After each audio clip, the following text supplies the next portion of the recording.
Alrighty, hello everyone, and welcome to the first ever award show audit live stream featuring yours truly, Shadow Streak, and some other guy that likes pie, I think. Hey guys, PIEGUYRULZ here. Welcome to the first weekly. Weekly doesn't sound as important as annual, but the first weekly award show audit. um, so this is the show where we're going to be looking at nominees for the half-hour animated Emmy Awards. Absolutely. Yeah, the way the show's going to go is we're going to announce what was nominated in 2020, talk about each episode, decide which one we feel should have won, and then see what you guys chose. If you don't know, down in the description over on the community tab, there is a link to vote on the shows. So you get to pick who you would have chosen, and whatever you guys choose gets to get the award show audit award. Absolutely. Yeah, it's going to be a good time. We're here to talk about the entries for 2020's Emmy, specifically tonight, which we'll be going over in a few minutes. But yeah, honestly, Yep. just to kind of give my general thoughts about how I feel about us doing this, I'm really excited. I've been looking forward to this like all week long, and I'm definitely excited to see where this goes with all of the different years of nominations and stuff. Yeah, we're gonna be going backwards in time too. So next Hmm. week we'll be covering the 2019, and then a week before, then the next week we're gonna be covering 2018, which is a very special one because that's the year Pickle Rick was nominated. Yes, truly the magnum opus of the Emmys. Before we get into things, Shadow, how you doing, man? I'm pretty good. I'm pretty good. It's been a rather eventful week. Mostly preparing for the show above all else, but yeah, Hmm, I'm overall I'd say it's been pretty good. nice, How about you? good to know. Um, it's been a rough week. I got the Johnson & Johnson COVID shot 2 days ago, and have been having a not super great reaction to it. I've had 102 fevers on and off for the past 2 days.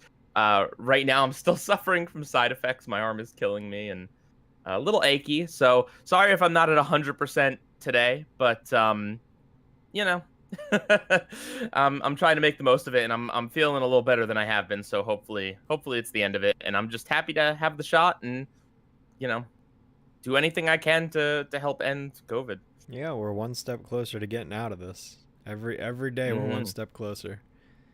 Yeah, absolutely. Okay. So Shadow, would you like to announce the nominees? Oh, why I absolutely would, as a matter of fact. All right, so the nominees for the 2020 Emmys specifically are as follows. As soon as my OBS works. One moment, please. My apologies. Un momento, All people. good. I Yeah. love that. We're trying to be a little more technical on this stream than we have been, and of course it's the first episode, so everything's a little experiment. But if you Okay. can't get it to work, Shadow, then maybe just Then roll maybe we just roll. abort mission. Okay. Sorry. Yeah. All right. So I think the first episode, the BoJack episode, is showing. All right. So the nominees for the 2020 Emmys are as follows: The View from Halfway Down from BoJack Horseman. Woo! We've got the Vat of Acid episode from Rick and Morty. Okay. Big Mouth, Disclosure, the movie, the musical. Mm-hmm. Bob's Burgers, Pig Trouble in Little Tina. Huh. And last but not least, The Simpsons Thanksgiving of Horror. Spooky. And those are the nominees for 2020.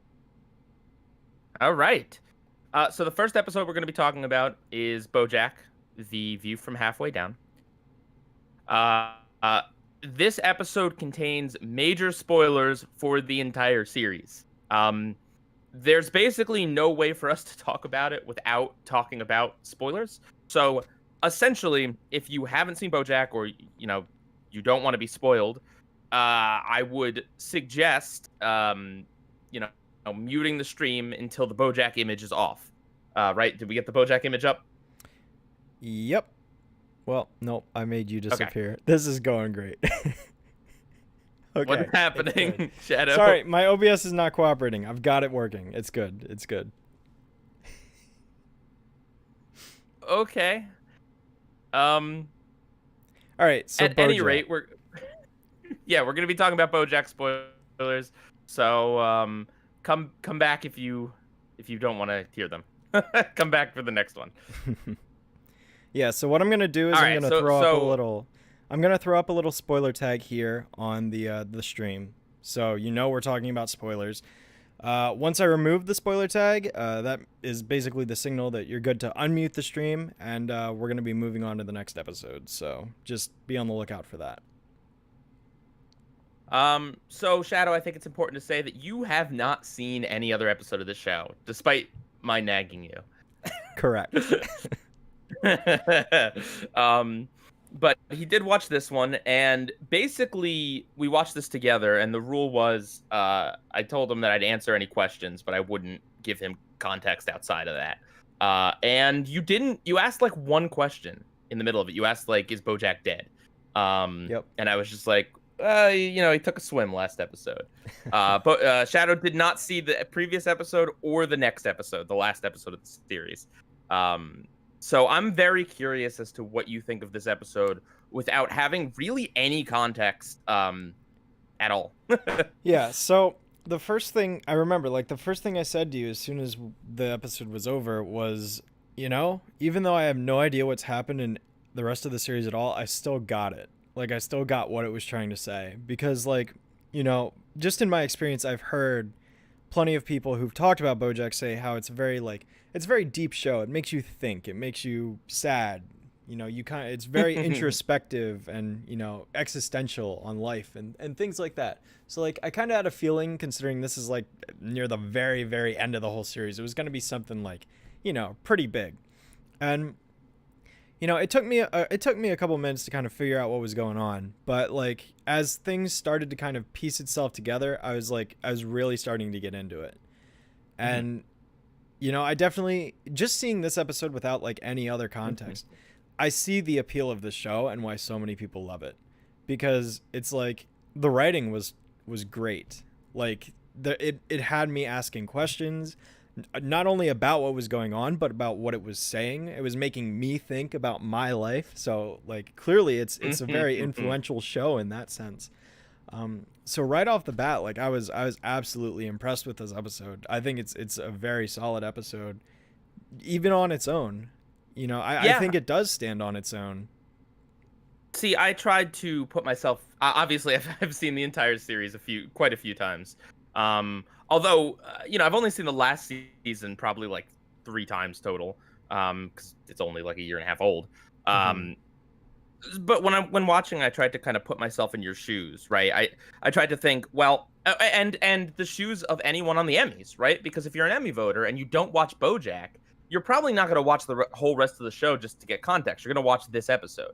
BoJack was nominated previously in another year, but even still, only having seen one other episode or 0 other episodes, I tried to kind of put myself in that mindset of, okay, let's say I don't care about all of these characters who have, spoilers, passed away. These are all characters who die in the course of the series.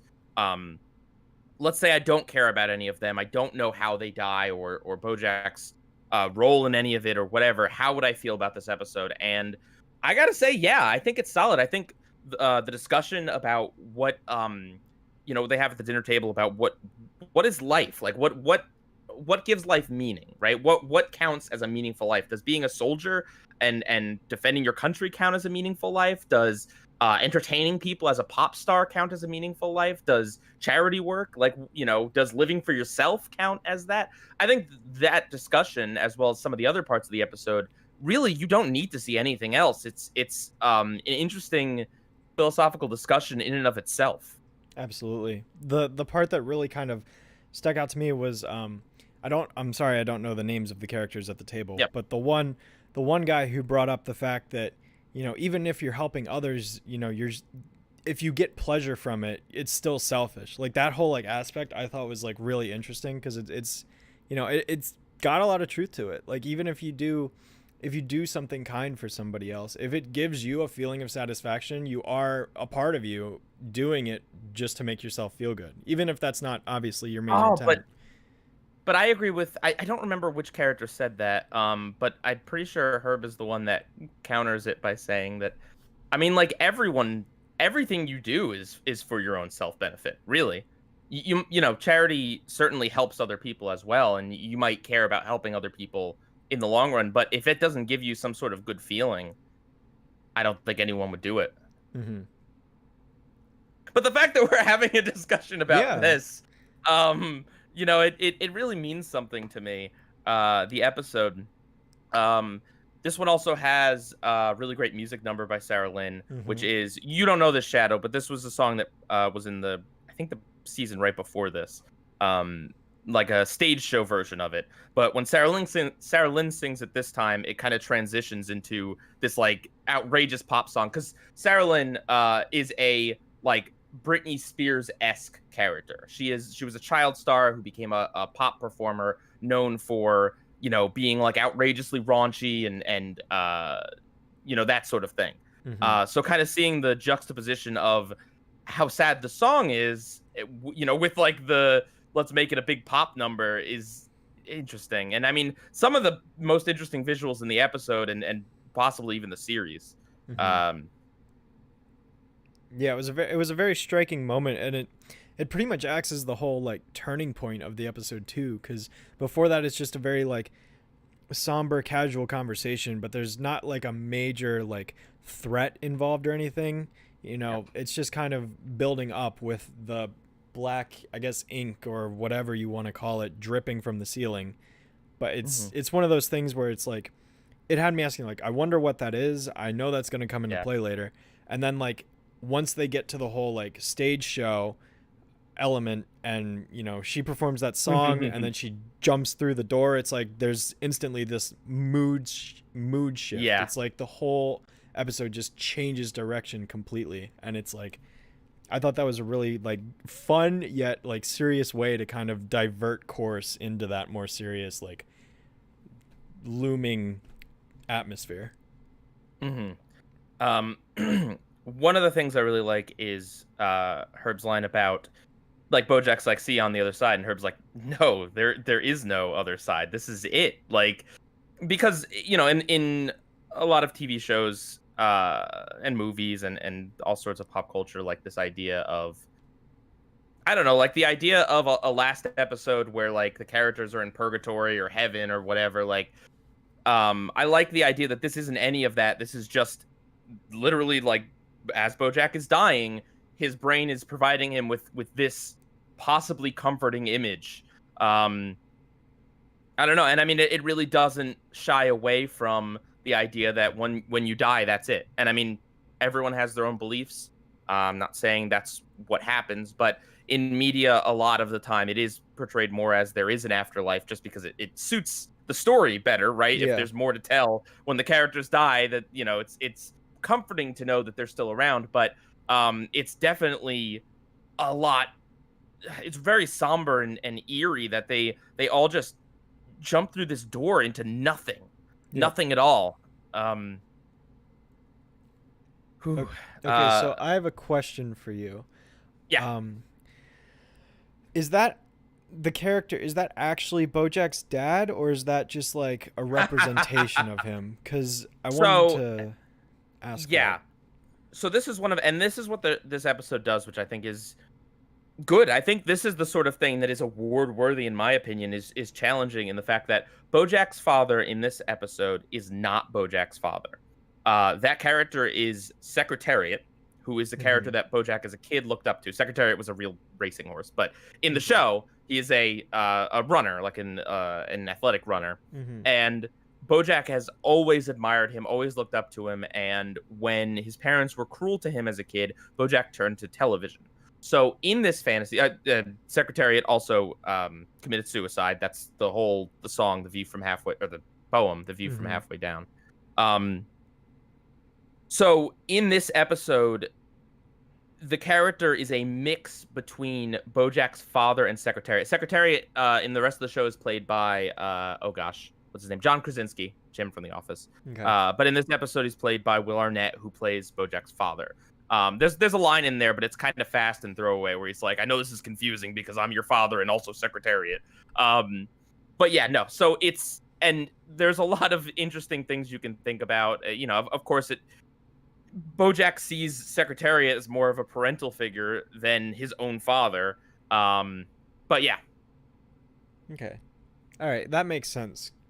Mhm. That makes sense to me. It's just kind of like his own mind essentially bringing together the good parts of them and kind of combining them. I'm guessing. Yeah. Yeah, I mean, there's other okay. interesting things. I don't know if you would catch it, but Sarah Lynn, like when you first see her, she's her young self. When BoJack knew her on Horse and Around, she was a child star. She was very young. And then later at the table, she's a little older. Like I think the age she was when Horse and Around ended, and then towards the end, she's like her 35-year-old self, or however old she was when she dies. Yeah, So I noticed that too.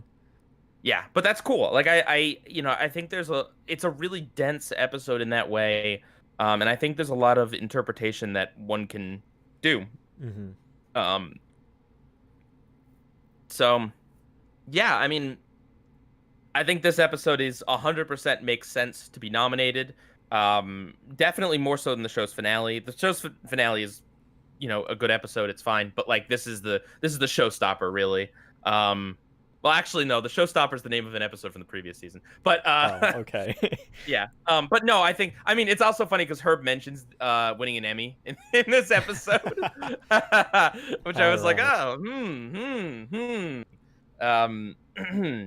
But yeah, I think this is like if you said there was an Emmy, or I don't know. Just like when I think of award worthy, and I think this is an important conversation to have for the future of our series. But when I think award worthy, I don't think, oh, that's a really funny episode, or oh, that's a good episode. I think like, wow, this is a really good episode. This is like a challenging episode or a format breaking episode.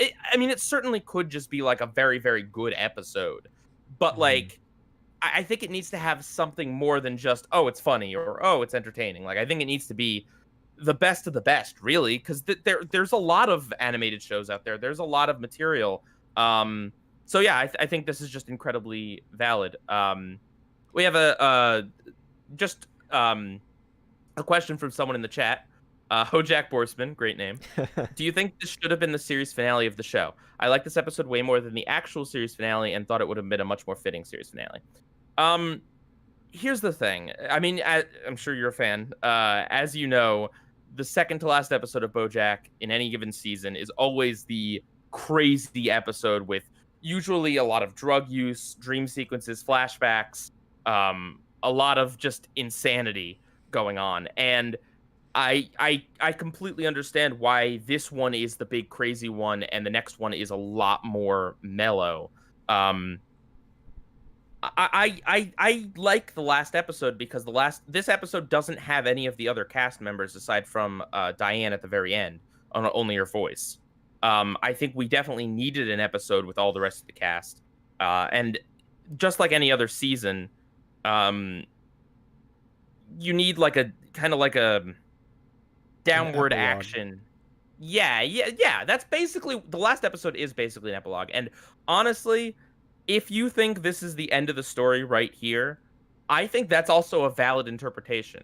The last episode, very much you could say is, doesn't exist. I like it. I wouldn't say that personally, but I think that if you thought this is the end, then that's fine. Yeah, it's completely understandable. Thank you, Priscilla. Art is the word I'm looking for, really. Like, I think an episode to be nominated really should be art. And this episode is art. I mean, it's art in a very pure form. It has a poem in it. It has a music number in it. It has deep discussions about the nature of life. I think it's art. It's not just here's a funny episode of a cartoon. It's something really meaningful. Yeah, the basis that I'm using when I'm looking through the episodes and making my own decision, I'm basically looking at two different qualities, and the first Yeah. is the artistic merit, absolutely, which you've already explained. The second is, does it push any boundaries? Does it do anything new Mm, that hasn't been done before, or isn't very common? Does it give new meaning to animation? That sort of aspect. I think that's also something important to consider when looking at the nominations and yes. determining, judging which of those episodes does push the most boundaries. And I think in some ways, this episode does push boundaries. I mean, I don't have the perspective of other episodes of the show, but just knowing what I've heard, I don't hear many other shows, especially adult animated shows, that get this introspective on like a more serious yet philosophical level. Most shows tend to go the more sarcastic, comedic route rather than actually having a serious conversation. And the fact that BoJack this episode manages to do that literally at a table and then also doing it through the presentation of a talent show is great. I think that's Mhm. the talent show is a great way to emphasize each character's own like perspective through their actions and their Yep. words. So I Um, really like that. I also love the parallel between that and the fact that we're currently on a stage right now. yes, yes. Hi, Real Jims. First of all, check out his Simpsons stuff. He's an amazing YouTuber. He says, I feel that BoJack is the kind of show that is into the consequences and aftermath of stuff. So it would have been a really weird ending with this episode.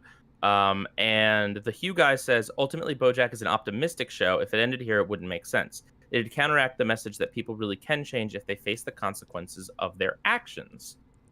Honestly, I don't know if I would say BoJack is an optimistic show. I know that might be a hot take. Um, but you know what? I think you're right, and I think um, something about BoJack is that there's no easy out, right? I think that's one consistent message through the show. There is no easy out to being a good person or to fixing things, right? Um, Suicide is not an easy out. Death is not an easy out. Doing one or two good deeds and still being a terrible person all the rest of the time is not an easy out. There are no easy outs. There are no simple answers to being a good person. It's something you have to do every day. It gets easier, but you got to do it every day. Yep. 100%. Yeah. That's a line from the show. I don't know. I guess I can spoil this for you, Shadow. Okay. BoJack doesn't die. Oh, He okay. is alive in the next episode. It's left vague enough. I mean, this is foreshadowed because it's something that happens in the very first episode. This Mhm. fake out gag, and it's something that happened on his show. Or no, it's not something that happened on his show. They actually they actually killed off his character on the show in the series finale. Oh, okay.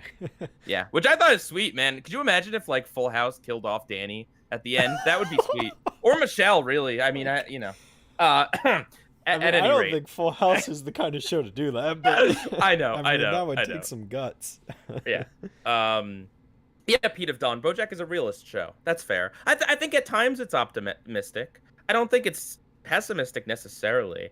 Um, but yeah, I don't think that the last episode, like, I think that if BoJack had died, then that would be an easy out for him.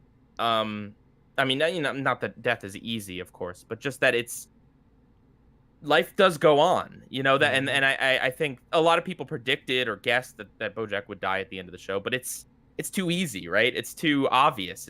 It's you know, um, but he's not facing the consequences if he just dies, right? Like, Yeah. yeah, um, yeah. Michelle gets amnesia in the finale of Full House, but they didn't take it far enough, in my opinion.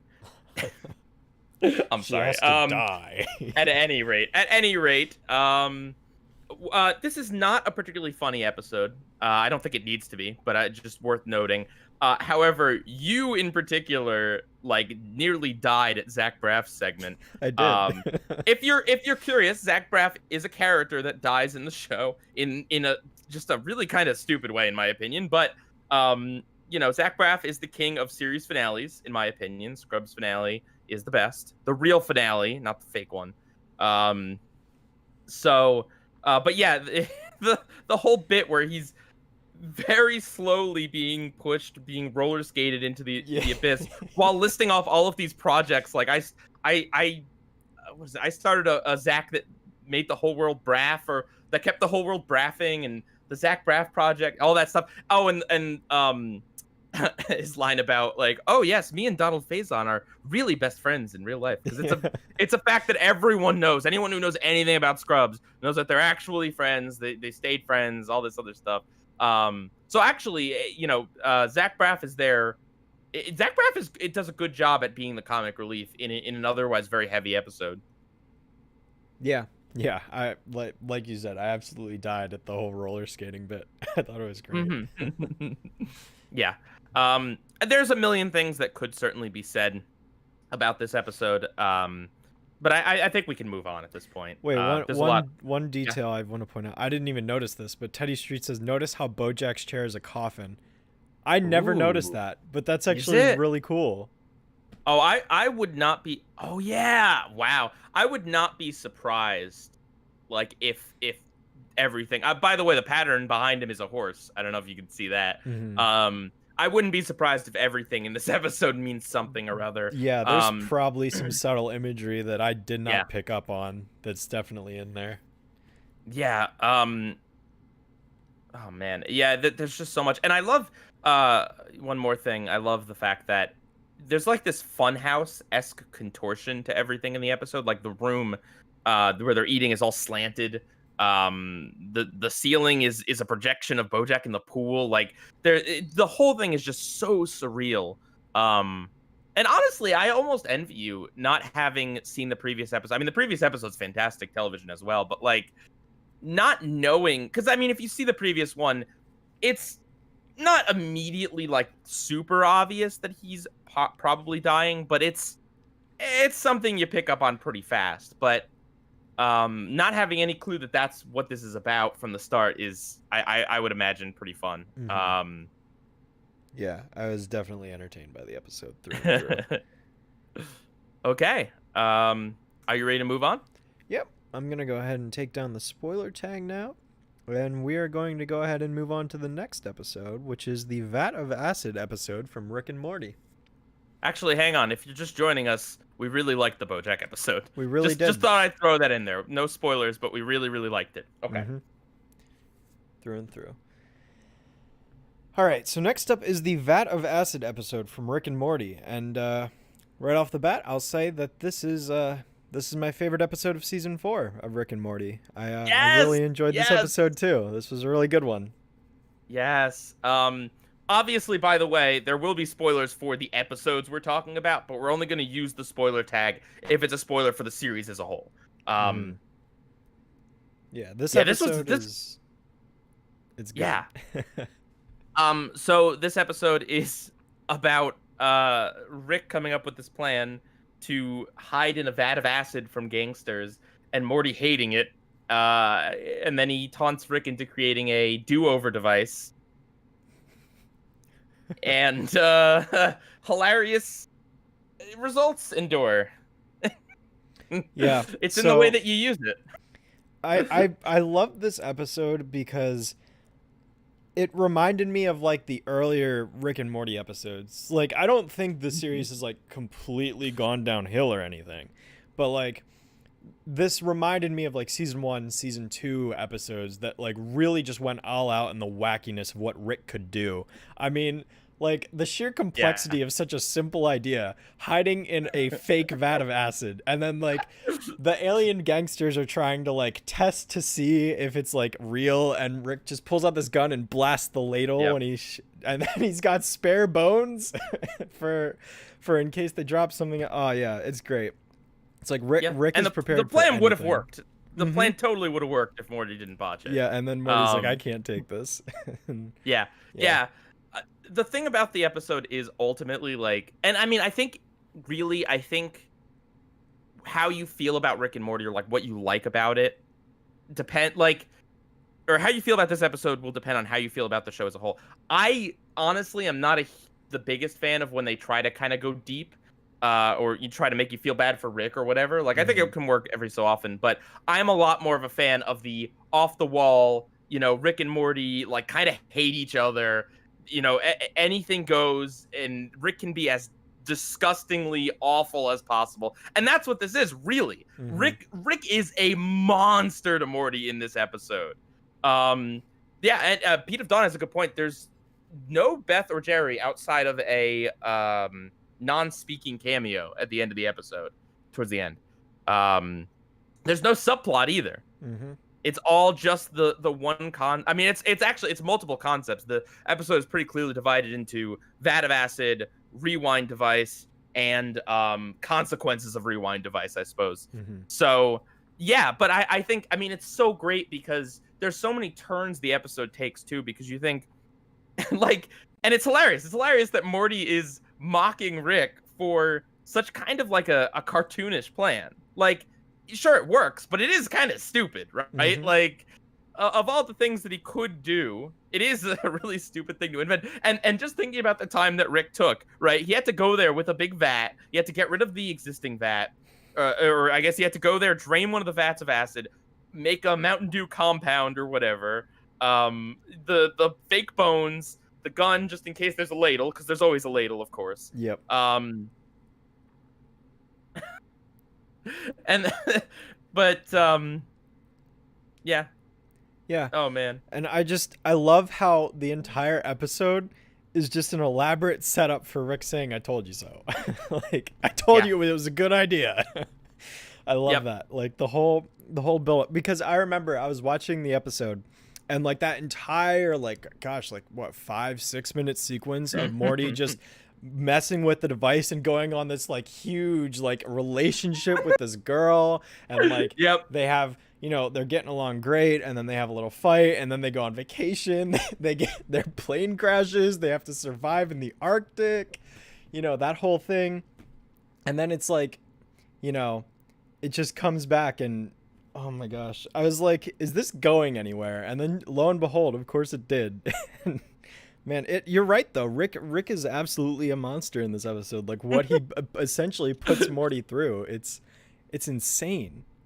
And if he's telling the truth, all the other Mortys, right? Even if he undoes it, he still put all the other Mortys through horrible pain. So I guess would you consider this episode subversive? Certainly the show does, right? It gets a title. No other episode gets a title.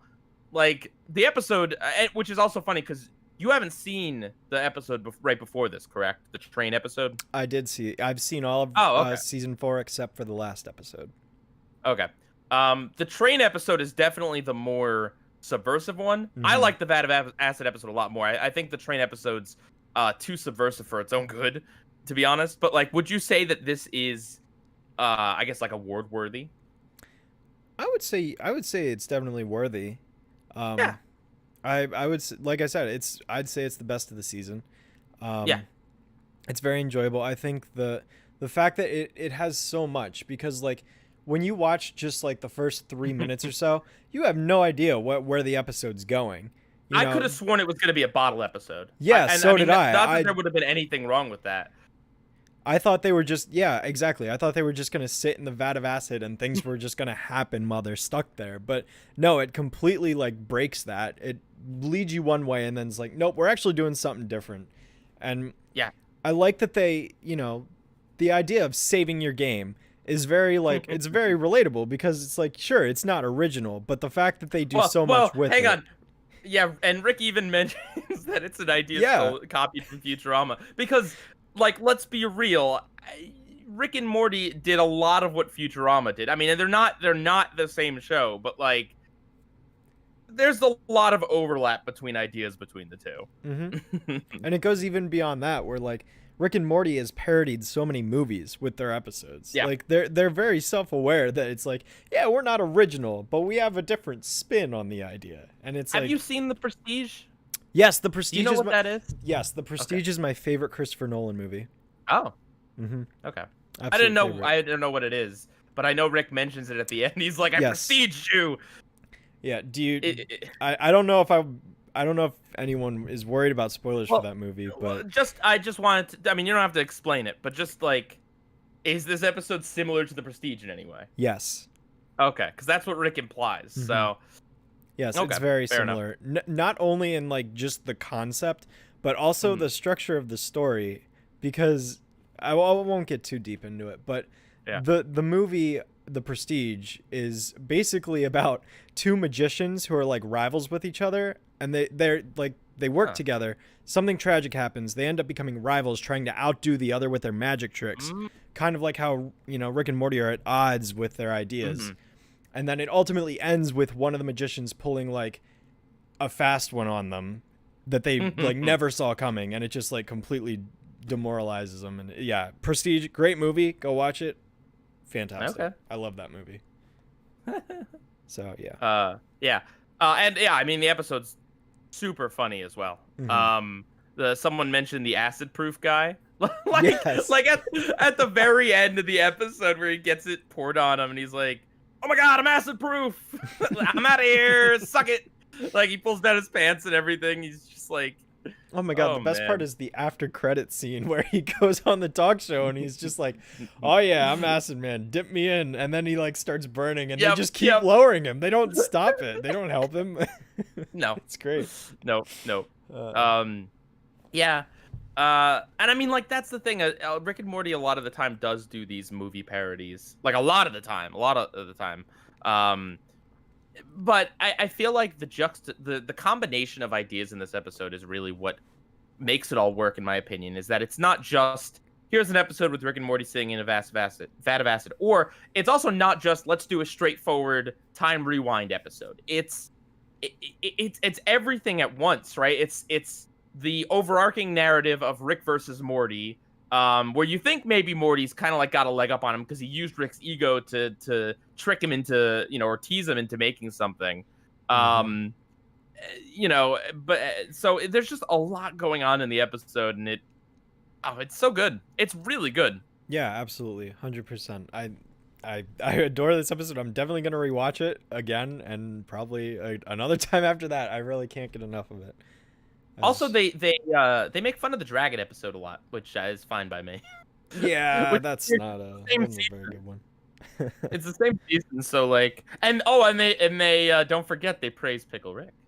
Yep, Rick they do. Rick thought that was a really cool adventure. And Morty wasn't there for it, so how would he know? Yeah, Yeah. yeah, that's fair. I couldn't tell. Do you think that's some sort of commentary on like people's reaction to Pickle Rick, or do you think it's just? I think it. I thought it. I just took it as the show's proud of it, and they're like, "Oh, we don't care. We liked it." Yeah, I kind of think so too, honestly. Because I also don't know when this episode was written. It might not have been that long after Pickle Rick came out, even. Mhm. Yeah. So, this episode, very good episode. Yeah, I don't know that I have anything else. I love how over the top it goes at the end too. Like Morty managed to upset like everyone, including the AARP. Mhm. Like Yeah. somehow. Yeah, and then It's they echo the very beginning where they're all like standing around the vat of acid, and they're like, "Oh Yep. man, I feel like somehow we're responsible for this." And it's like Rick's just like, "Nope, go home, go hug your family members, Yep. get out of You here. just A watched boy the just child died. die. I feel personally responsible. This is my fault. I'm so sorry." Like it's great. Yeah, his sarcasm really shines there. Yeah. Oh yeah, and I mean like you don't see it. You don't see the ending coming until Rick points to the vat of acid. Yes. Like I mean you don't really like get how much Rick has over Morty. As he says at the beginning of the episode, when Rick like gets one over on what does he say? He's like, "Oh, when I want to prove you wrong, the whole world will know it." Right? And at the end of the episode, like every group is there to watch Morty have to deal with it and admit that he's lost. Yep. Oh god, that's such a great ending. Honestly, the episode would have been great even if they didn't have that, right? If it was just like Rick's like, "Yeah, I got you, Morty, like all this time, like I made you, basically torture yourself in all these other versions. Haha." Yeah, and then thanks for the super chat, Trash Mammal. Hey, Shadow and Pie can't stay because of end of semester stuff, but we'll definitely be watching the recording. Congrats on the show. Thank you very much. You. The silent or I get not silent, but the music segments, the no dialogue segments. Mhm. There's basically like 2 sections of it where one is just Morty messing around with the powers, and then the other one that kind of transitions into the sad one with this girl where I mean that's so it's so interesting too. It's such a whirlwind of emotions, and then Jerry pressing the button is just like Mhm. that's got to be like best use of Jerry, right? Yeah. Like of course it was Jerry, right? Yeah, I really enjoy when like shows can just take a moment to like present something without using dialogue, because Yeah. it's a great way to tell a story through visual means, which is kind of the whole idea of animation in a nutshell. Um, Mhm. but yeah, I found that sequence very very enjoyable. I was like I said, I was asking where it was going, but the fact that it literally did end with Jerry just undoing it all is like, yeah, that's pretty fitting. And then Morty gets pepper sprayed over and over and over again because he messes up. Yeah, Yep. it was a very enjoyable episode. Mhm. I'm definitely glad this one got nominated too. Yeah. I got a very Up vibe at the beginning of Up when Morty was falling in love with the girl. Like the music was very like whimsical Pixar, I would say. Mm-hmm. And even like I love that even within that little section of the episode, it's not just like, oh, let's have a sweet little romance with Morty and this girl. It's let's have a sweet little romance. They break up, they get back together, and then a horrifying plane crash, where Yeah. like, yeah, Morty considers even rewinding, but he would rather keep the time he spent with this girl Mm-hmm. versus and hope that 911 finds him versus the button. Like I thought that was really good visual storytelling where he reaches for the remote and then instead chooses his phone. Mm-hmm. The part where he's dialing disturbs me though, where like his skin comes off and his blood bleeding on the phone. That was maybe a little a little much, but It was a little disturbing, but yeah. yeah. Pete of Dawn says there were 5 minutes that need to be filled in, and they told the director to do whatever he wants, and he chose to do that Alive sequence. Apparently, it's based off of a movie, Alive. Okay. Interesting. I mean, that part really doesn't have anything to do with the rest of the episode, but like in a way, it does a good job of. By the time you get to that point in the episode, you've completely forgotten this is the vat of acid episode, right? Yeah, 100%. Like I think it does serve that purpose of getting so far away from the original point that when we finally loop back around to the vat of acid, you're just like, oh yeah, oh my god, he did it, the mad lad, he absolutely did it. Yeah, I think it's brilliant. Yeah. Just the fact that like, yeah, it really just shows how far Rick is willing to go. The fact that he would like let Morty live for who knows how long, years maybe, since I don't know. But yeah. The fact that he would do all that just to be like, oh yeah, by the way, my vat of acid idea, it's a really good idea. You're gonna learn to respect me. So yeah, absolutely. Yep. Yeah. Oh man. All right. I'm ready to move on. I don't know if I am, considering the next one, but I guess we have to, don't we? Oh no. Oh boy. All right. So next up, we've got Big Mouth. Disclosure, the movie, the musical. Yeah. Okay, I think we need to have 2 discussions. I would like to discuss the show as a whole and why I think that it's like an offense on humanity, and then we can discuss the episode as if it's not an offense on humanity. Okay. Are you cool with that? I'm cool with that. Okay, yeah. I've never seen Big Mouth. I saw the trailers, right? I heard about the news articles and the people talking about it when the show first came out, and of course, I'm like, I'm never watching this, right? Well, it got nominated for an Emmy, and a part of this series, we wanted to kind of go into things with an open mind, and I wanted to believe, or I was kind of hoping that, like, maybe this show, although raunchy, was actually trying to maybe say something or like help kids going through puberty in some way, or you know what I mean? Like it was raunchy, but maybe it was raunchy for a reason. Maybe it was so over the top that it became funny again, right? Like maybe there's something to the show because according to Netflix, it is a very popular show. Like I don't know if that's true or not, but according to Netflix, it is. And I mean, it's got what, like 4 or 5 seasons 4 now? seasons. So it clearly has its fans.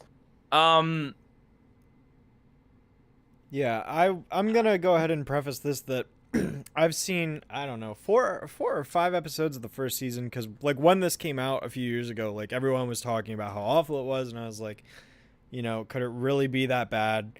And it most definitely was. So I was, Yeah. I kind of have the perspective of like what the show started out as, and just seeing what it is now, it really doesn't feel like anything's changed at all. Like it doesn't Okay. feel And like and the series has yeah. grown or improved or anything. So like, I mean, that right there is already telling to me, at least, that the series doesn't really care about getting better. But Yeah. And we need to be careful about what we say because we don't want this video to get like demonetized. yep, we are heavily censoring ourselves for this There are conversation. certain words that could be used to describe no.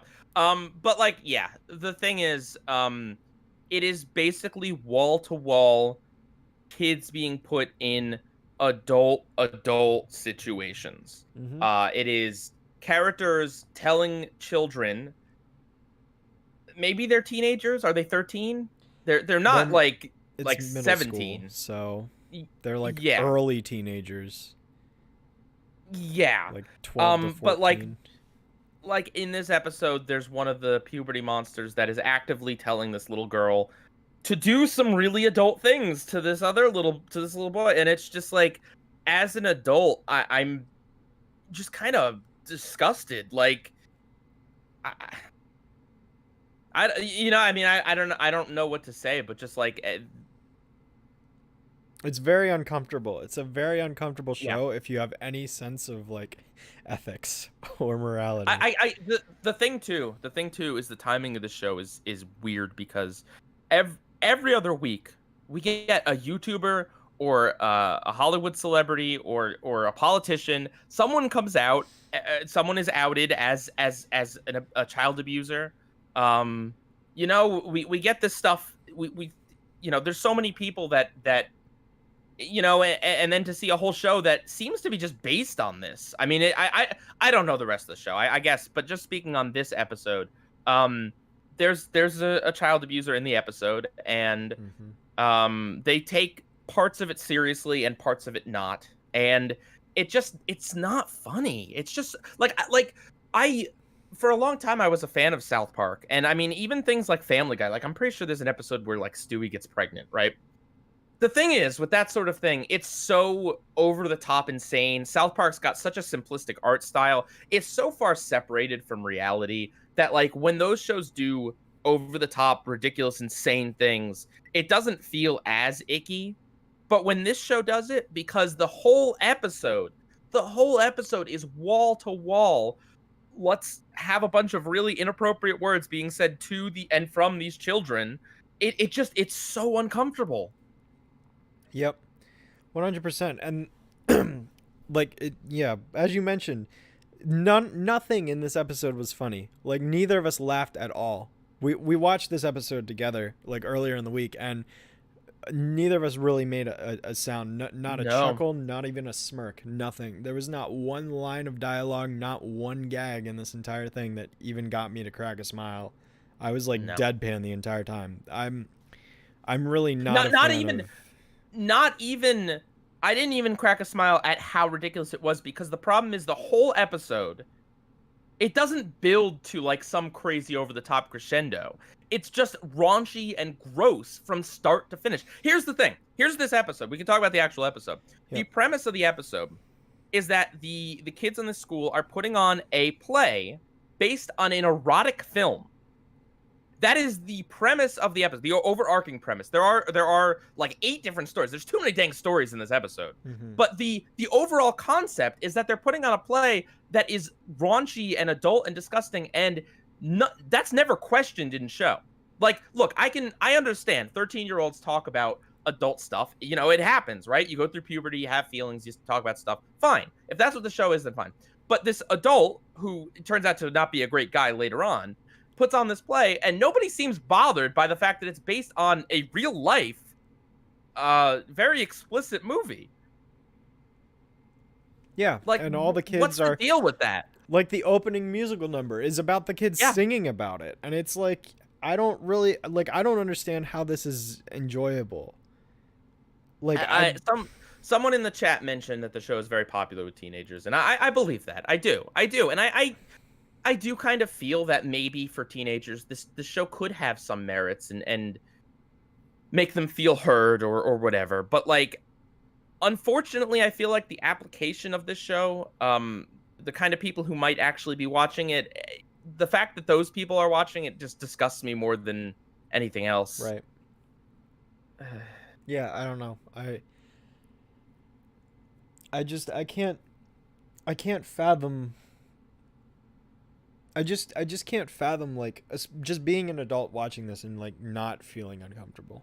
I had to get a hug from my girlfriend after this because I did feel uncomfortable.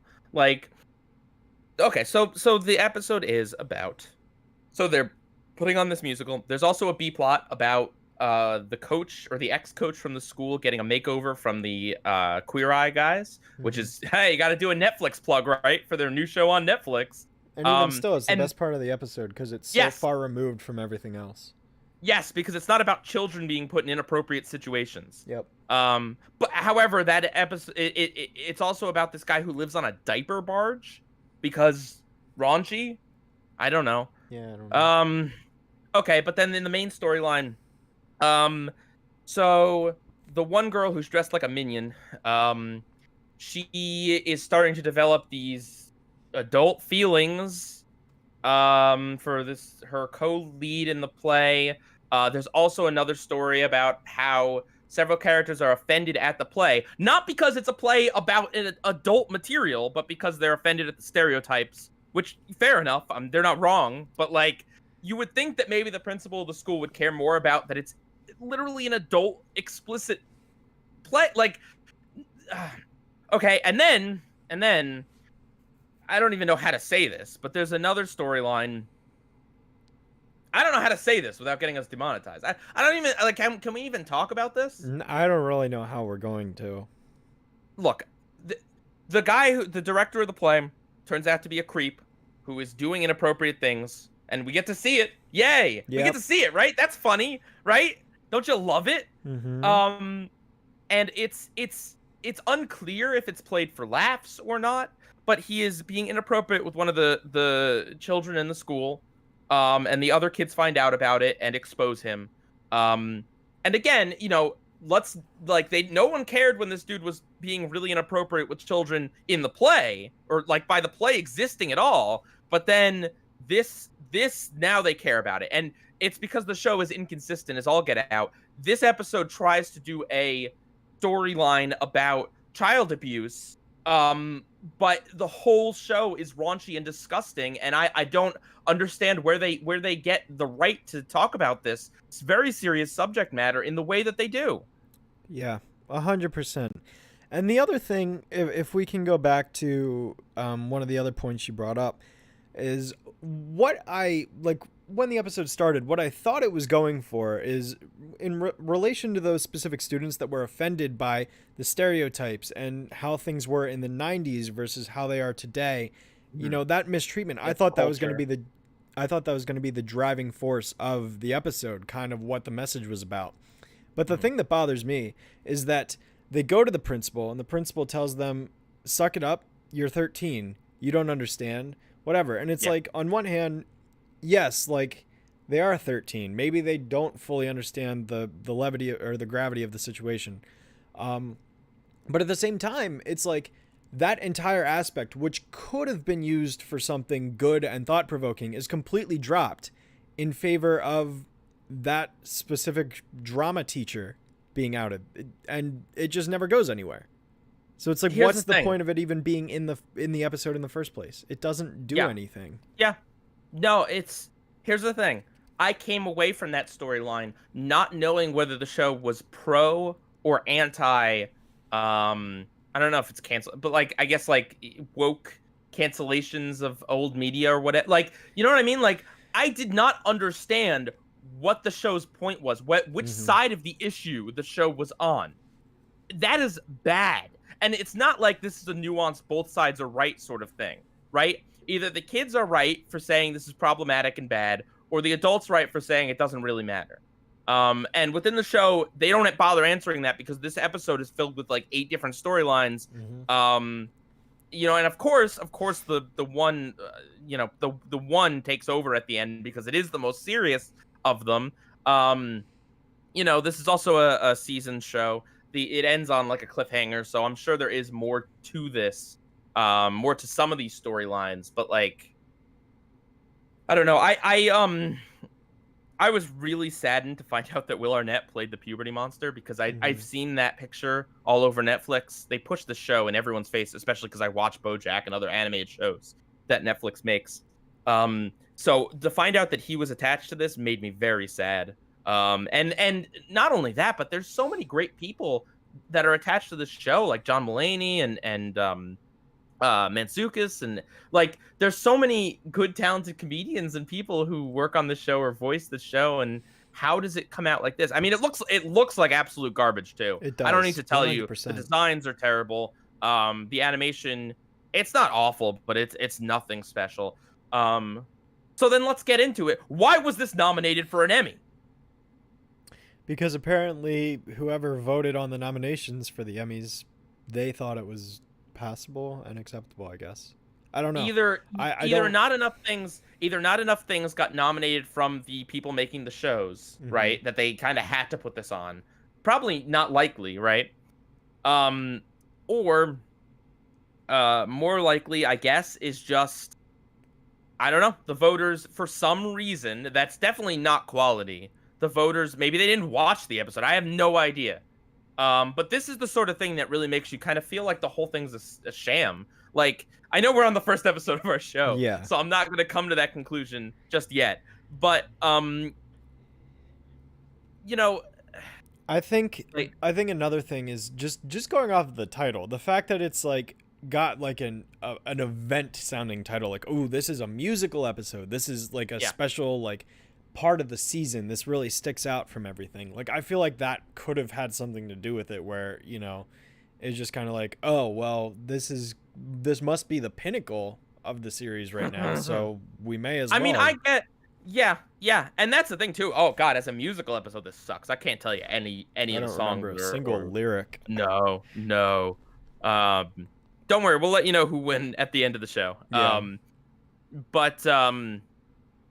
Yeah, no, but I cannot believe in my heart that this got picked for any merit. We say this in our little intro video, but if you don't know, the way nomination process works is that any show can send in an episode, and then the Emmy voters vote on what the final 5 nominees are going to be. And this made it to the final 5. Yep. Right. So I understand Big Mouth, the people behind the show, sent this in, right, because it's a musical episode and because they probably thought they were making some amazing statement on child abuse. But I can't believe, and watching this and the BoJack episode back to back, it's like, I don't know. I mean, it's crazy that they were put in the same category. Yeah, but if you take away all the raunchiness out of the episode, I still think that it's like just garbage. There's so many subplots. It's unclear where they stand on any of the issues they present. None of the jokes work because if you take away all the raunchy jokes, there are no jokes. I got nothing out of this. Like even like you said, setting aside. Yeah, I got a loss of. Yeah. Setting aside the raunchiness, it's like, what is the episode saying? What is its purpose for existing? Yeah. There is no other purpose. It's just to be like shocking and gross. And it's like, I don't know. I don't see how that's I don't know. Yeah. I know I'm a broken record, but I don't see how that's appealing. I just don't. No, and if you watch an episode of like Family Guy, for instance, right? Family Guy's got plenty of raunchy jokes, certainly. But you'll notice not literally every joke is a raunchy joke, right? There's peaks and valleys. There's other kinds of humor. You know, there's moments that aren't trying to be obsessively gross because you need that. If you are a gross out show, if you are a raunchy show, there needs to be some sort of like gap, right? In the raunchiness, or else it comes across as if everything is shocking, then nothing is shocking. And that's how I felt. The whole episode is so dang shocking that I was not shocked. Like, that's ultimately where it was at. Philip K says the show has apparently received great critical acclaim through all its seasons. I don't have an informed opinion since I did not and don't know if I ever will watch it, but critical acclaim, really? Yes, that's true. Yeah, I don't know. You know what? Netflix has a lot of prestige, right? A lot of the voters, right? There, or all of the voters are people in Hollywood, people in the industry. So maybe they vote for it because they want big props. You know, they want their Netflix show picked up or whatever, right? I mean, there's a lot of funny comedians in the show. Maybe they're friends with those people. We have no way of knowing. I'm not saying this is what happened, but we have no way of knowing. But it's sad, and we're gonna have to watch another episode for next week. Unfortunately, this is not the first time this was nominated, and it might not be the last. We'll have to wait and see. All right, move on. But, yeah. Please. With that said, let's get out of here and let's move on to Bob's Burgers with Pig Trouble in Little Tina. Okay. I'm not the biggest Bob's Burgers fan. I don't think it's an awful show, but I kind of think it's a boring show. It's like a middle-aged mom show, in my opinion. Lots of puns. Yeah, I personally have never really saw any appeal in Bob's Burgers. It's not really a show that, at least with the people that I associate with, they really talk about. I haven't really ever been exposed to it much before, and lots of people do like it, though. yeah, I definitely am aware. I mean, it's got so many seasons, and apparently there's a movie being made, so, like, it must have its fans. But I don't know, I've just never had, like, any sort of interest whatsoever in regards to watching this show. So the episode that we watched for this week is the first time I've ever seen it. Okay. So, well, apparently I'm being booed, so one of us is, or both of us. Well, what I can say is that this episode was a really pleasant surprise. I thought this was a really funny episode. Yeah, I was surprised. The premise is that Tina has to dissect a pig, which, guys in the chat, let me know if this is a thing. I never dissected a pig in any of my classes. It was frogs and worms. Yep. Like, is this a thing? This is kind of awful, I think. But anyway, she has to dissect a pig, and she's peer pressured into saying mean things about the pig as well. And so she's then, in her dreams, haunted by this demon pig whose guts are, like, flowing out everywhere. And it's great. It's not what I would expect from Bob's Burgers, which I think is why I kind of, like, enjoyed it. Like, I thought it was surprising. But yeah, there's lots of good jokes about, like, this demon pig, like, because it's not actually scary. It's not trying to be actually scary. It's just trying to be over the top ridiculous. Yeah, I was pleasantly surprised. I do want to add that you know, I thought this was relatively entertaining. I laughed quite a bit. I thought the whole idea of her being haunted by this, like, demon pig was just great. And it's like, yeah, as you said, it's not trying to be, like, just true horror. It's kind of, it's making fun of itself in a way, just with how absurd it is. I mean, the part where the pig just comes out of the toilet, it's like, what is happening? But it's great. I teared up a little bit when that happened. Yeah. Wow. So people in the chat are saying they had to dissect a fetal pig. That's awful. I'm so sorry. I'm sorry too. I mean, science, it's good to learn about things, but, like, a pig is so close. I don't know, like, a mammal that's too much in my opinion. That's too real. I mean, granted, I ate bacon this morning, but well. Oh, I'm so sorry, guys. Yeah, and also, I mean, this is a good episode to kind of contrast with Big Mouth in the sense that, Tina is a teenager who clearly is starting to have some strong feelings towards boys. But this show is pretty tasteful with its jokes. It is not raunchy. Now,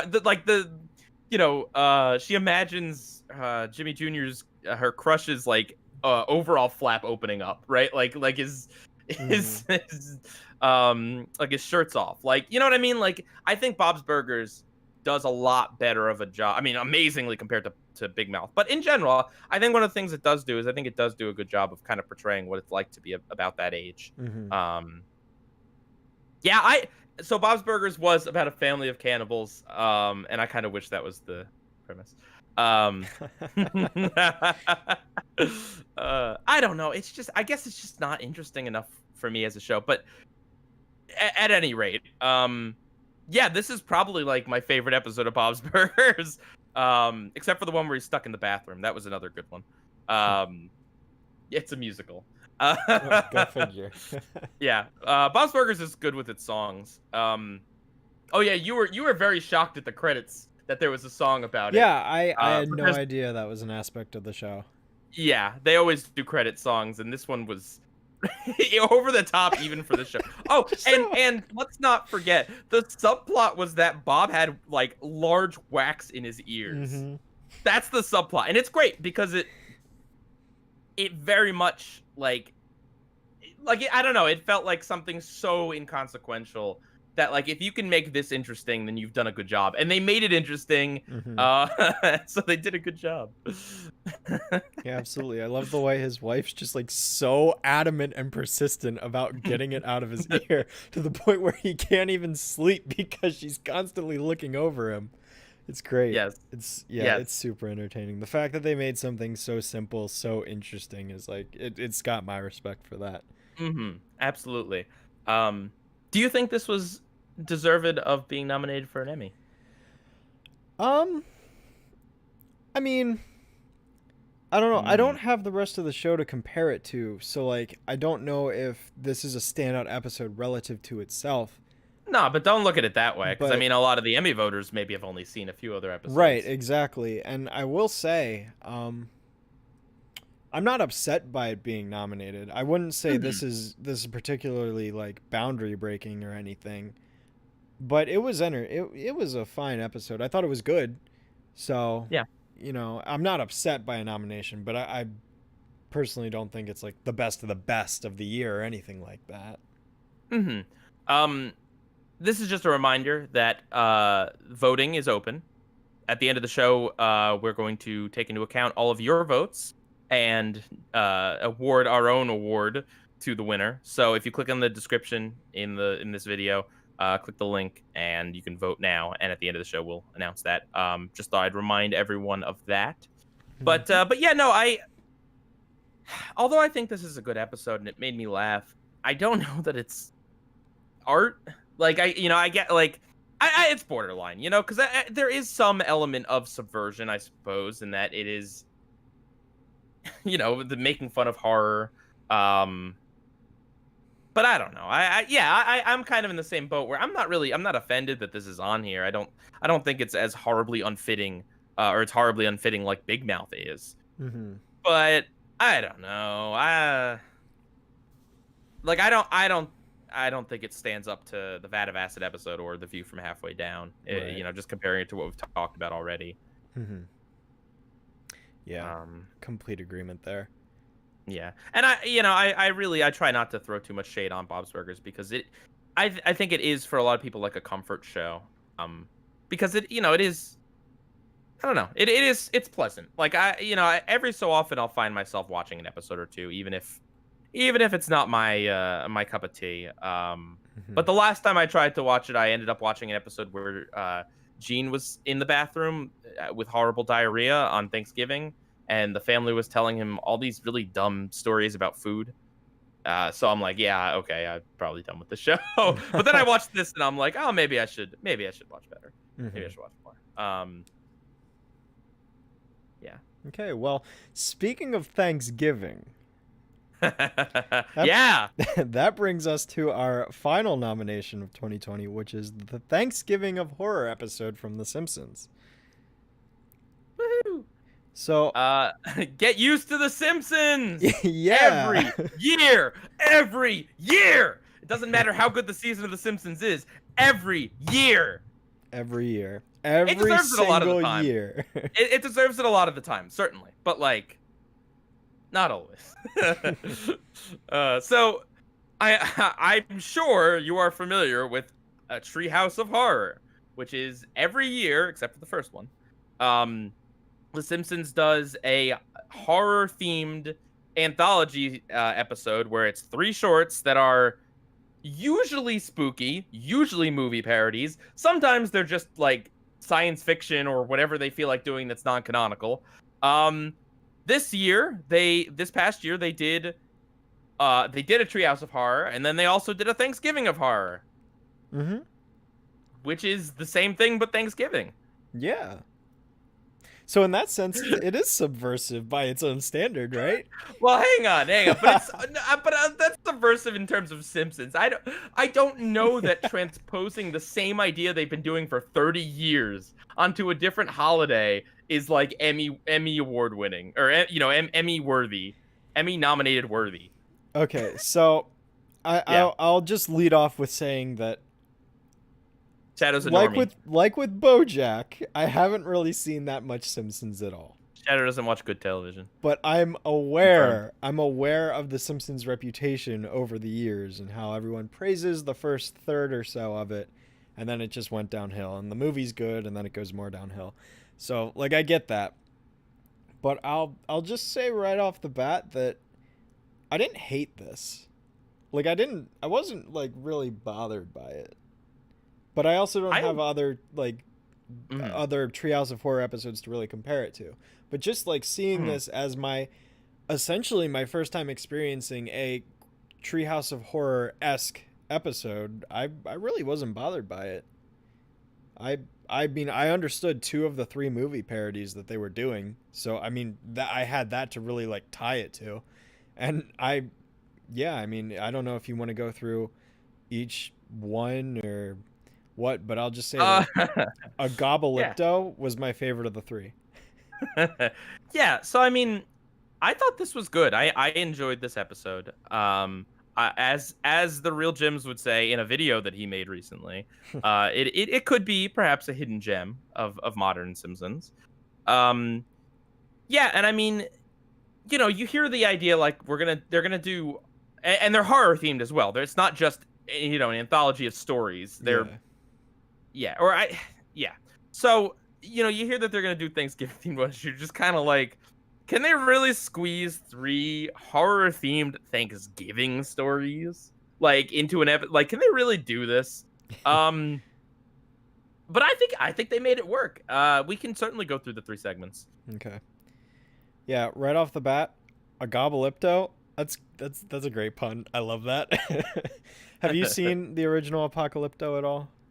No. See, here's the thing. Okay. You don't watch TV shows. I don't watch movies. Okay. Yeah, there you go. So, understandable.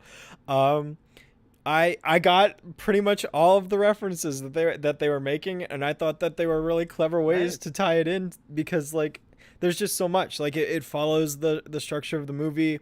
Apocalypto starts, you see this tribe, you follow Jaguar Paw, who's essentially Homer in this case. They get their village gets attacked, they get taken hostage. There's the scene where they're cutting off the turkeys' heads that's just like in the movie. The fact that the pilgrims are the ones terrorizing them, like, it's, I don't know, I was really entertained by this sequence. I thought it was fun. I thought it was a good time. And the fact that it's like it's all just gobbling the whole time. It's just Homer and Bart and they're just gobbling. Oh, it's great. Thanks for the super chat, Toon J.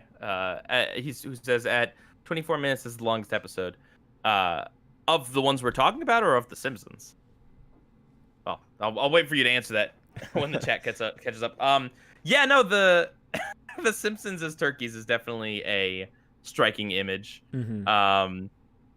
Constable Wiggum, the bear. Yeah, I mean, like, it's certainly a memorable segment. Pretty gory too. Mm-hmm. Yep, definitely. Thanks for the super chat, Gurasola, who says 2014 has no Simpsons nominee. Okay. Maybe not literally every year, but basically every year for 30 years. That's like saying SpongeBob didn't win the Kids' Choice Award every year just because Avatar disrupted it once. Yeah. But yeah, it's not a particularly deep or nuanced segment. I don't know that there's a lot to talk about, but it was fun. Yeah. The second one, the fourth Thursday after tomorrow, is a parody of the Black Mirror special White Christmas. according to Wikipedia. And it's about how Homer gets like an AI version of Marge to help around the house and prepare for Thanksgiving. And of course, it develops its own sentience and stuff. I thought this was kind of the weakest one. I agree. I completely agree. I was like, I don't know. Yeah, I wasn't really feeling this one. I mean, I don't know. It felt like it was thinly related to Thanksgiving. Because really it only came into play with the fact that the AI like made the meal. Other than that, it felt like completely unrelated to the whole holiday, and I wasn't really. It was the stretch one. Exactly. Yeah. I also I had no idea this was tied to a Black Mirror episode or anything. This was the one that I was just kind of like lost on. It very much could have been a Treehouse of Horror segment, honestly. Like, oh, and 2J says of The Simpsons. Really, this is the longest. That's really interesting. Huh. But yeah, I mean, I don't hate this segment or anything. I think it's the most forgettable. Most forgettable, loosest connection to Thanksgiving. Yeah. I mean, I don't know. It's interesting to see Marge in a different role. Yeah, I was just about to mention that, Jim's, is that Julie Kavner's voice is in it the most. Chadda, you might not know this. Marge's voice has changed as the voice actress has aged 30 years, you know, as very natural it happens. Yep. Yeah, it's not her fault in any way. However, her voice sounds like nails on a chalkboard, and it's one thing when she only gets a few lines. It's another thing when she has to carry the whole episode. Also on, according to Wikipedia, Russie Taylor, this is her last voice of Martin Prince and Sherry and Terry because she passed away, which is kind of awkward because of Martin's role in the episode. But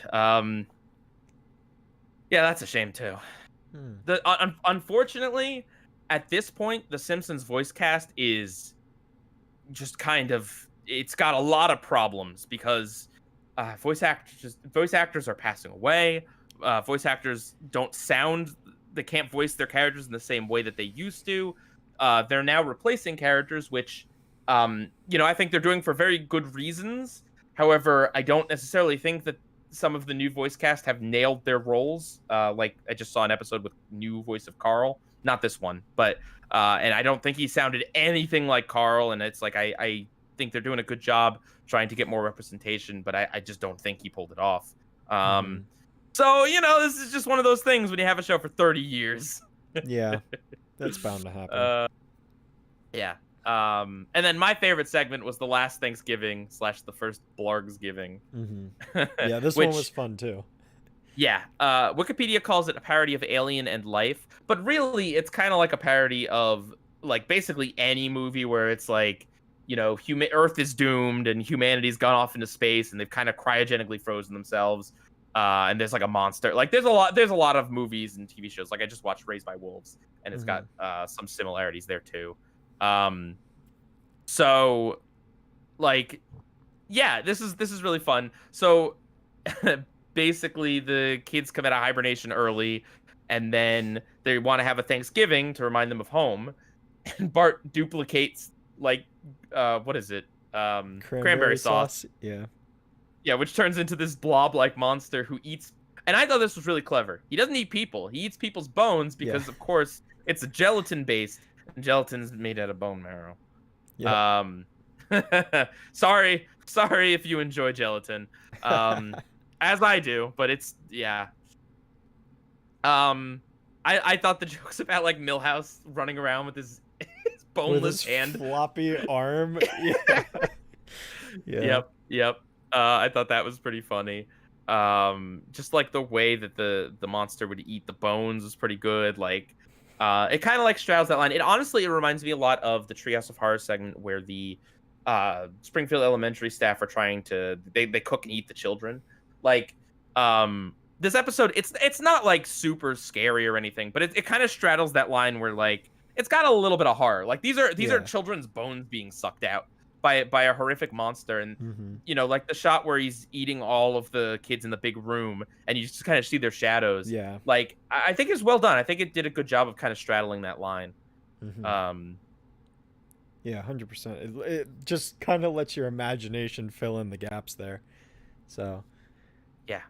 yeah, I also Um, really enjoyed I love Alien. It's like one of my favorite like movies of all time. So, mhm. the parallels were there, and I knew that there was going to be a character that like betrays the humans and sides with the monster. And when Martin, is that the character's name? He's the nerdy kid at the end. Yeah, when he's like, I worship, he like Yeah, worships the yeah, thing, and it built itself its own can. I thought like yeah. that's such a stupid thing, but it's so funny. Like I just love it. Yep, yep. Yeah. Oh, and then can we talk about my favorite part of the episode, the credits? Yes.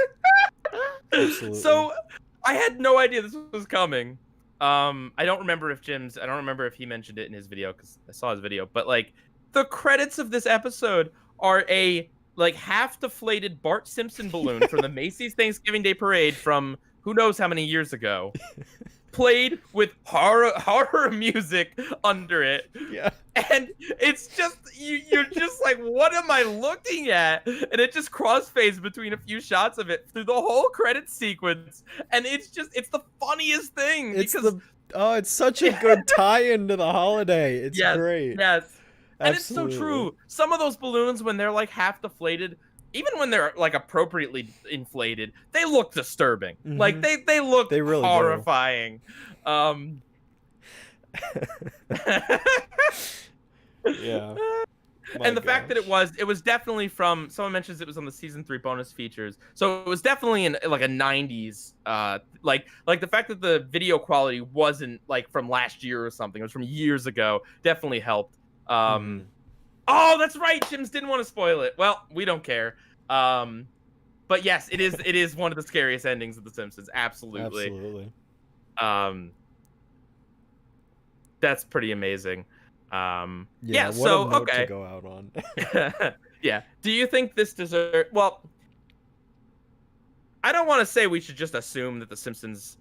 Like, I don't know. If okay, let's pretend it wasn't The Simpsons and it didn't get nominated every year. Do you think Uh-huh. this deserves to be nominated? And I don't mean compared to other Simpsons episodes. I mean like compared to anything else out there. Do you think this was subversive enough? Um, I would say 2/3 of it was.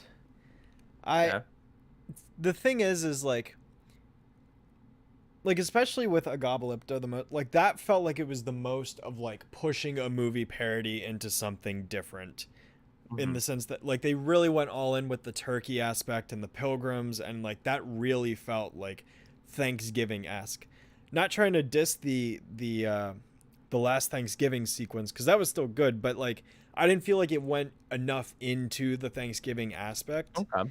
And so like Yeah. I feel like if the whole episode really like went into Thanksgiving, because Thanksgiving's not a very like popular holiday to make like specials, like most people think of like Charlie Brown and then Mm. maybe like one or two other things, but Thanksgiving doesn't really get that much representation compared to something like Halloween or Christmas or something like that. So I feel like if this did go a little bit. Um. Um. Yeah. I mean, I don't know. It's tough to say because you're right. I mean, the fact that it is a Thanksgiving episode, right, in and of itself is different. And I Mhm. mean, sure, The Simpsons has been doing Treehouse of Horror basic almost forever. But compared to any other show, not a ton of shows do these anthology episodes. Just shows trying to copy The Simpsons like Bob's Burgers. um, uh, Yeah, I don't know. Kind of borderline. I don't know that there was. I haven't seen the whole of that season, but I don't know that there was much else from that season I would have nominated. Maybe the last episode with Santa's Little Helper, although that would have been like just before the cutoff date for that year's nominations. Mhm. So Okay. yeah. All right. So we've talked about all the episodes. Mhm. So now, before we let you know what won the Emmy and what's going to win the award show Audit, I would just like to. I think we each picked an episode of a show that aired within the period, right? What is it, June 2019 to June 2020. Yep. Um, that we think deserve to be nominated. Definitely at least over Big Mouth. Mm-hmm. So Shadow, would you like to start? Absolutely. So my pick is Let's Meet Sonic from OKKO because That's Sonic's not a involved. half hour. What are you talking I about? know. I just Get wanted to out of bring up here. Leave. Sonic. Oh my god. I just want to bring up Sonic. No, my real choice is the episode The Other Side from Final Space. Oh. I am a pretty big advocate of the show Final Space. I really enjoy that series. Unfortunately, because of the context of the episode, I really don't want to talk about it because it's very spoilery. But I will just say that episode, for anyone who does watch it, it's a very emotional and interesting episode for a specific character that yeah, I really don't want to you don't spoil have to anything go else. So into it. I'll just say The Other Side Final Space, fantastic episode. Definitely check it out. But watch more Okay. of the series before you see that episode 100%. Nice. So my pick, the first season of Harley Quinn, was out during this period of being eligible, and I think there's many episodes in the first season that could have been a good fit. But I would probably say Being Harley Quinn, which is the episode where they, her and her crew go inside her mind, and they kind of really define who Harley Mm-hmm. Quinn is for this series. I think that's a pretty good episode and subversive and worth being nominated. There's plenty of other things that came out within this time period. Half of DuckTales season 2 and half of season 3 were out in the time period. Mm-hmm. I think what other Gendy shows? Tartakovsky's Primal, the first Right. season. Primal did win some Emmys, but only in like niche categories like Yeah. sound design. But yeah, I was kind of surprised that Primal wasn't nominated. Mm-hmm. And yeah, again, just to be clear, to be nominated for a given year, the year starts. It's June to June, so anything before June of the year before also counts. Yeah. Correct. So yeah, we just kind of figured we'd throw some stuff out there. Yeah. So and a lot of the stuff that Shadow and I talked about on our previous live stream show could be is eligible for next year's Emmys. So like stuff like Glitch Techs, I believe, at least I think part of Glitch Techs wasn't eligible, or all of Glitch Techs wasn't eligible. Not sure. Glitch Techs, Kipo, Infinity Train Book Mhm. 3. Yep. Stuff like Oh that. yeah, but I'm pretty sure. But Infinity Train would be short form. You're right. Well, maybe. But Infinity Train Book 1 was out. Yep. The reason we mention Infinity Train is because for some reason, Over the Garden Wall, all of Over the Garden Wall, was nominated one year. Yes. And it won. But which is bizarre to me because those were produced as separate 11-minute episodes. I don't know. But apparently whole miniseries count, so what do you know? Yep. Yep. Okay, so the Emmy went to the Vat of Acid episode. Yep. Rick and Morty. Do you think it deserved it, Shadow? Um, What is your pick? What is your pick of all these? Well, of all of these, I would personally pick. I may be a fan of Rick and Morty, but I would pick the BoJack episode 100%. Yeah. Yeah. I mean, it should be no surprise to anyone. I would pick the BoJack episode. However, Rick and Morty winning, I still think is fine. Like I think I could completely understand how people could see that episode and enjoy it more than the BoJack episode or think it's better. Like I don't. I think the BoJack episode is a lot more meaningful, but I think the Rick and Morty episode is still a fantastic episode. So I'm not bothered that won. Yeah, if Big Mouth won, I don't know. This is we'd probably end the series. We after this would be episode. doing one stream and that's it. Yeah, we'd be like, well, we proved it. The Emmys are a sham. We did it. Yeah. So, get your last votes in right now on the community tab. We're probably gonna stall for a minute or two while make sure everyone gets to vote, and then we're gonna look at the totals and see what wins the award show audit award. Absolutely. Yeah. So you excited for this new show we're doing, Shadow? I'm very excited, as a matter of fact. Yeah. I think this went well. bearing the couple of OBS hiccups there in the beginning. Yeah. But it's all right. It's a new show. yeah. I know we've seen some people ask if we're gonna do short form animated or any other category, and the answer is just kind of like we'll see. You know, we're playing the series by ear. We want to see how popular it is. Hey, Monsters, how you doing? Yeah, be like Hey. every other member of the Television Academy. Vote for stuff you haven't seen.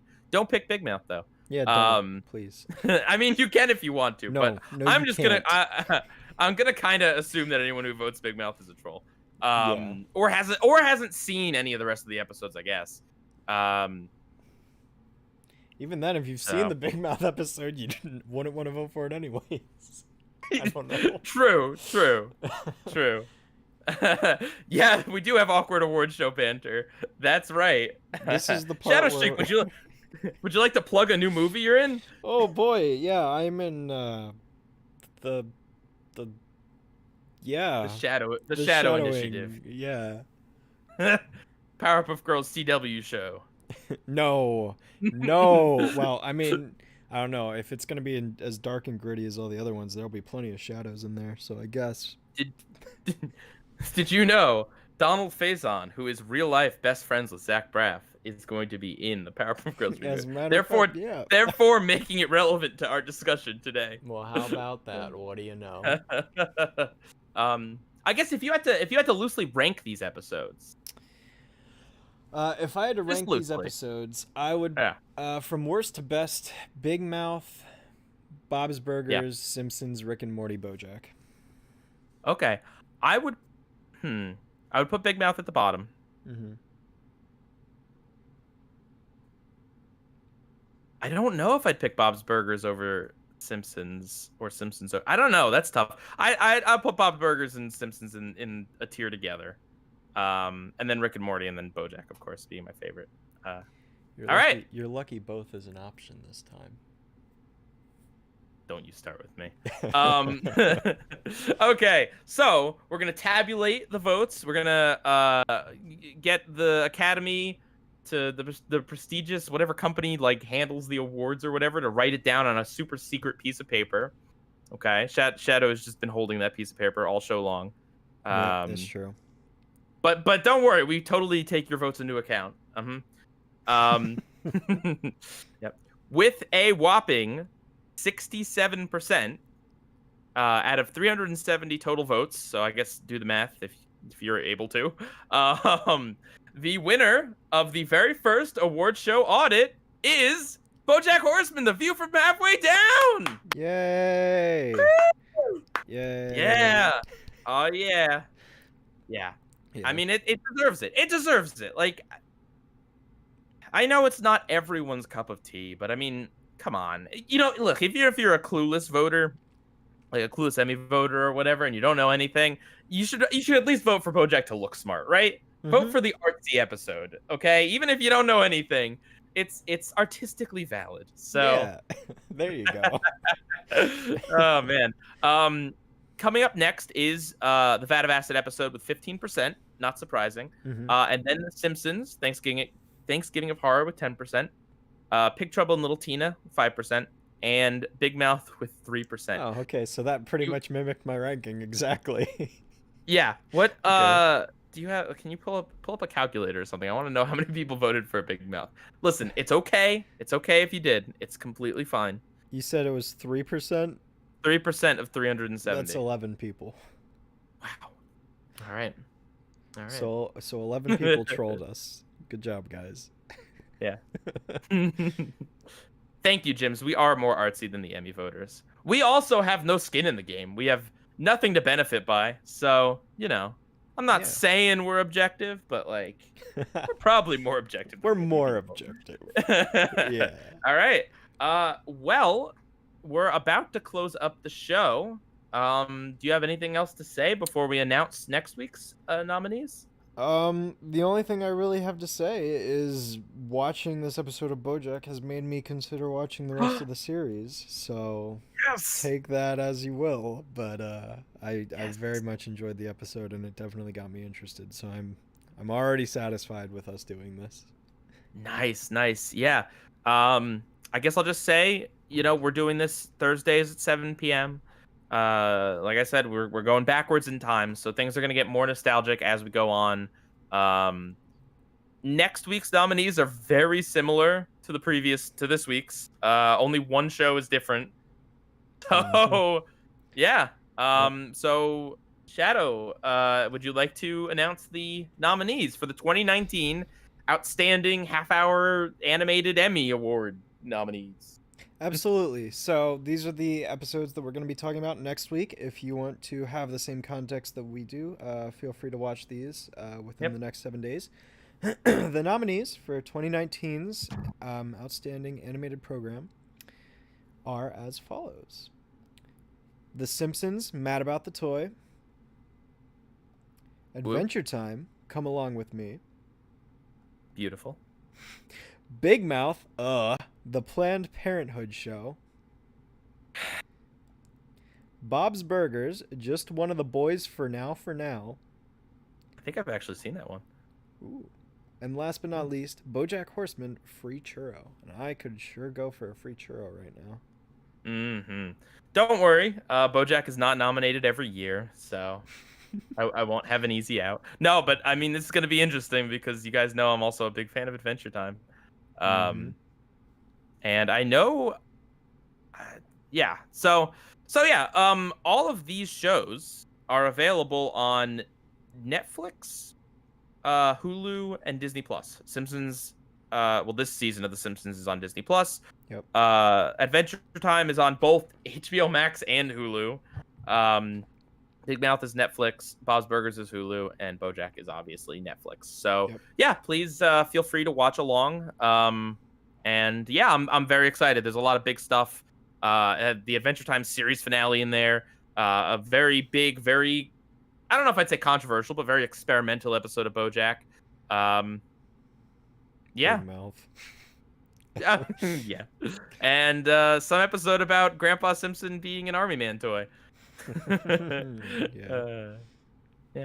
Why is BoJack pointing at me? Because he knows I'm the biggest BoJack stan.